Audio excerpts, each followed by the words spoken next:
Graça, paz e alegria. A porção de hoje recomendada para a leitura da Bíblia em um ano no plano sequencial é Deuteronômio do capítulo 16 ao capítulo 18. A nossa introdução então segue sendo quase a mesma. Segue a lembrança de Moisés a respeito das coisas que o Senhor fez. Ele segue lembrando principalmente alguns aspectos sobre a lei, confirmando a importância de conhecer e obedecer ao Senhor. Nesse ponto da leitura de hoje, fala ainda a respeito das festas ao Senhor e fala a respeito de ofertas, além de outros assuntos. Celebrar ao Senhor é parte da vida daquele que crê. Ainda que nós não tenhamos festas fixas, como diz o texto, da forma como o texto apresenta, nós temos sim algumas festas que nós celebramos, algumas comemorações que nós fazemos, mas nós não temos festas definidas como, isso é parte integrante, deve ser feito de qualquer jeito, como eram essas festas apresentadas na lei.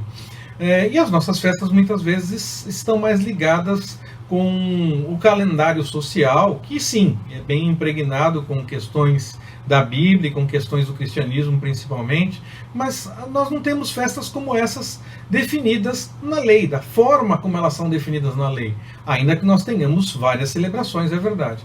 Mas nós temos que parar de fato para celebrar e para louvar ao Senhor, nós temos que parar para lembrar do seu agir, para reconhecer que ele já agiu na história, na nossa história, na história dos irmãos e das irmãs que convivem com a gente, com aquelas pessoas que nós conhecemos em algum momento e ouvimos um testemunho. Então nós devemos realmente celebrar ao Senhor por essas coisas, louvar o seu nome e parar para meditar e lembrar a respeito dos seus feitos. Isso é importante para todos nós, ainda que não haja festas definidas e que devemos celebrar da forma como o texto apresentava, ainda que tenhamos algumas, não temos como o texto apresenta, com esse peso que o texto apresenta, nós temos outras formas de celebrar, mas nós devemos sim insistir nisso, recomendar isso, ir além até e celebrar muito mais ao Senhor e parar para pensar naquilo que Ele fez, naquilo que Ele já fez, já agiu, e meditar a respeito da sua vontade, de como nós devemos agir para seguir aquilo que Ele tem nos chamado a fazer para testemunhar no mundo. Já comentei nessas nossas mensagens de capa a capa que a mim parece que a ideia dos juízes ia além da ideia de um juiz nacional.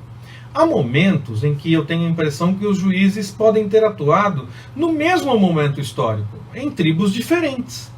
Depois que todas as tribos foram estabelecidas, não era sempre que elas lutavam juntas, não era sempre que elas estavam lutando unidas. Até o estabelecimento, não, elas lutaram juntas e tudo mais, mas depois que eles estão estabelecidas na terra, não é sempre que elas lutam unidas. Há momentos em que duas ou mais se juntam para uma determinada batalha, há outros momentos em que uma tribo pedia ajuda para outra tribo, então sim, havia essa união. Tinha até momentos em que uma tribo reclamava com a outra porque foi para a batalha sem chamá-la para ir junto. Então havia, sim, essa união acontecia. Mas elas eram tribos como estabelecidas separadamente, ainda que todas juntas buscando uma união nacional, digamos assim, de certa forma, mas eram tribos estabelecidas. Muitas vezes os ataques dos inimigos não eram contra a nação como um todo, mas contra determinada tribo. E o juiz de destaque daquele período era citado no texto bíblico. Eu vou aqui repetir um exemplo que já comentei e que foi usado por muitos não faz muito tempo, sem nenhuma preocupação com lições espirituais, apenas interesses próprios. Então, mas é uma questão que temos na Bíblia e nós podemos citar como exemplo uma coisa que eu já citei há pouco tempo. Desde os dias de Moisés, o juiz Jair já era falado, e mesmo assim tem um momento em que ele é citado no livro dos Juízes. Mas ele aparece igualmente em Números, aparece em Deuteronômio, aparece em Josué. Tudo indica que a sua atuação foi ainda durante os dias de Moisés, não em um momento separado, como muitas vezes as pessoas podem pensar quando se faz a leitura do livro de Juízes. Eu estou falando de Juízes agora porque Moisés fala na passagem que nós lemos hoje a respeito da atuação dos juízes, como eles deveriam se comportar, como eles deveriam agir, como era o trabalho que eles deveriam desempenhar. E eles eram chefes, na verdade, que atuavam ajudando no trabalho, já desde o tempo de Moisés, a partir daquele momento em que Jetro apresentou um conselho para Moisés, ainda lá no livro do Êxodo. Então, desde então, nós já temos atuação de juízes em Israel. Eu não quero com isso, com essa visão, esvaziar a atuação dos juízes, nem mesmo adiantar o livro que nós ainda vamos ler, nem esvaziar a importância desse livro. Eu apenas entendo que a ordem cronológica das histórias não é exata no livro. Eles não são apresentados em ordem cronológica, mas as histórias que ali são apresentadas, elas são verdadeiras, elas são reais, elas aconteceram. Elas podem ter acontecido até em momentos concomitantes, ao mesmo tempo. Podemos ter mais de um juiz de destaque em atuação ao mesmo tempo em Israel, em tribos diferentes, não necessariamente um juiz para a nação toda. Afinal de contas, essa liderança nacional vem no tempo dos reis. E mesmo assim, em alguns momentos, havia certa fragmentação por conta das tribos, até que houve a divisão do reino. Mas aí eu já estou antecipando demais o assunto. Então nós vamos voltar para o texto de hoje. E para voltar para o texto de hoje, vamos falar sobre um rei em Israel. E eu estava adiantando quando falei a respeito da monarquia, e vou voltar para o texto de hoje falando exatamente sobre rei.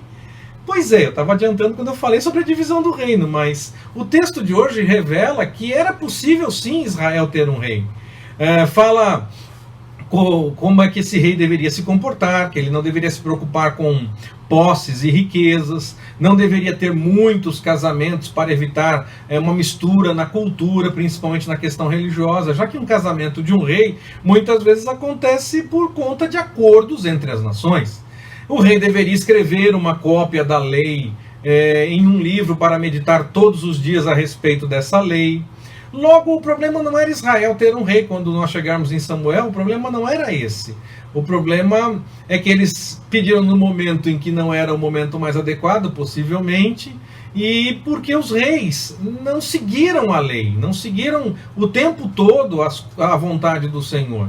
Em alguns momentos sim, mas a maior parte das vezes eles não seguiram a vontade do Senhor, inclusive fizeram o povo até ir por outros caminhos estranhos à vontade do Senhor. Isso na maioria das vezes, e isso nós vamos ver sim quando chegarmos no momento certo. Para terminar por hoje, eu vou insistir em algo que já falei em outras mensagens, mas o texto de hoje permite falar mais uma vez. O Senhor sustenta aquelas pessoas que são chamadas para o seu trabalho. Dele vem a provisão. Nós não precisamos nos preocupar, porque no momento certo o Senhor vai levantar a provisão.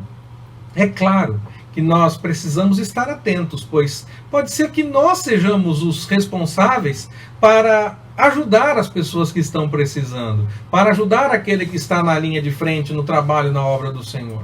O Senhor pode nos chamar a ajudar, então nós temos que ouvir igualmente o chamado, como ouvem aqueles que seguem para o trabalho e seguem fazendo a obra do Senhor. Que Ele nos abençoe. Forte abraço, até mais, permitindo o Senhor.